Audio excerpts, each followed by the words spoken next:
is a quality coach, and why do teams and businesses need them? Awesome question. To know what is quality coach, I think it's better at first I put some foundation and talking about what is quality assistant, because quality coach role forms in quality assistant model.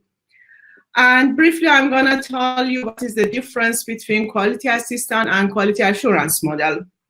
Okay. So in quality assistant model, we are emphasizing on preventing issues rather than detecting them.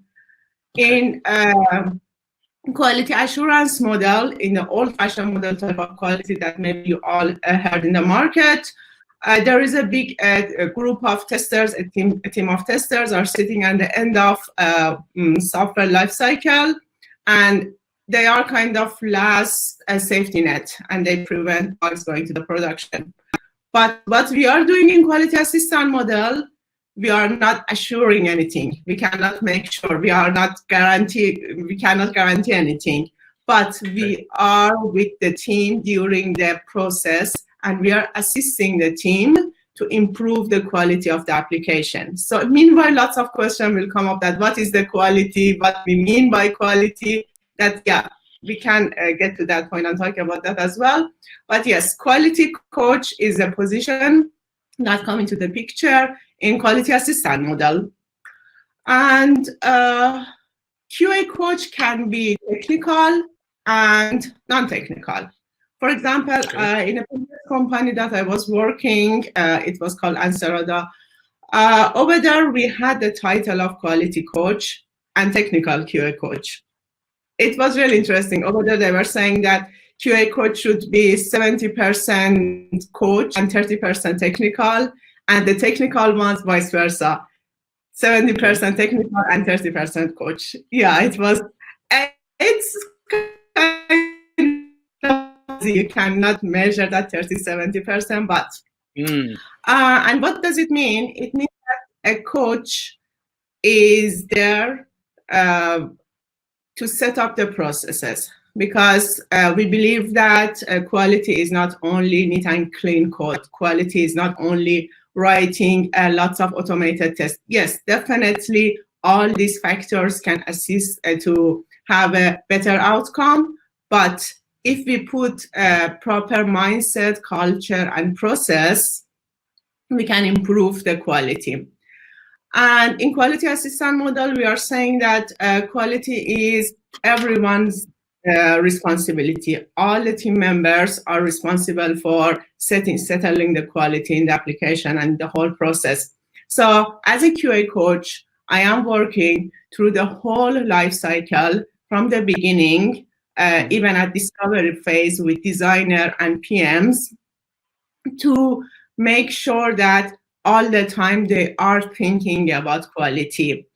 So it starts from the earliest stage and goes down to delivery.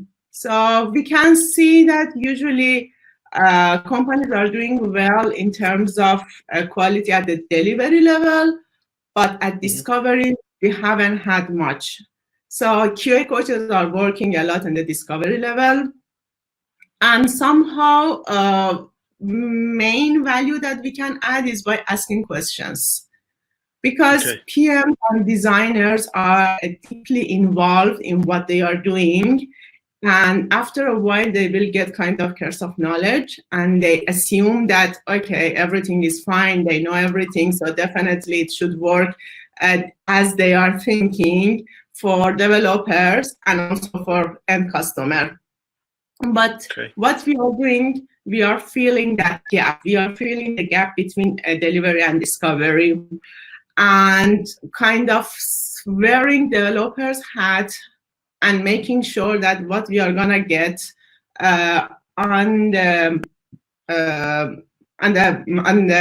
sprint is what developer can work with. You know, somehow it is, sometimes I feel that it is quite close to BA's work, because we don't have BAs here in Atlassian that I'm working, for example, we don't have BAs. And Okay. sometimes I think that, yeah, I'm doing a bit work of the BA as well.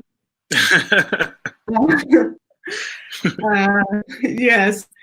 So if I want to explain more about the coaching, why it is called coaching? Because we assume that everyone knows what they are doing. It is not teaching, it is not mentoring.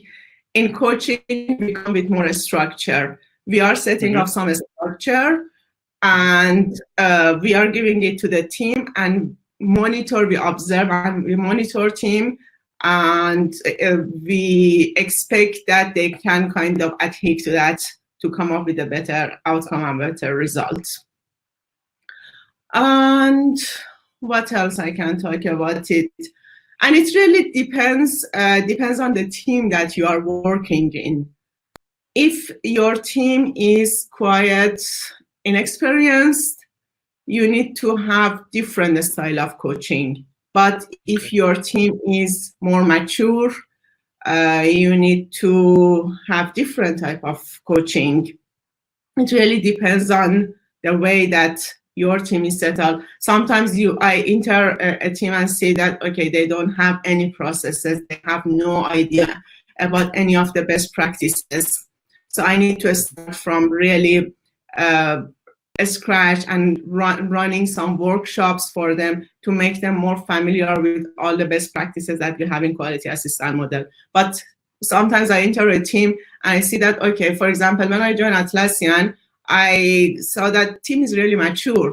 They knew all those concepts that we have in quality assistance model. Actually, this is harder. Working in a mature team is harder because they already have a bar. Yes, they have a standard, and you need to shift that one. You need to increase that standard. At that stage, you need to look at the gaps. You need to have really a strong observability skills to find out that, okay, where are the gaps and what we can do better.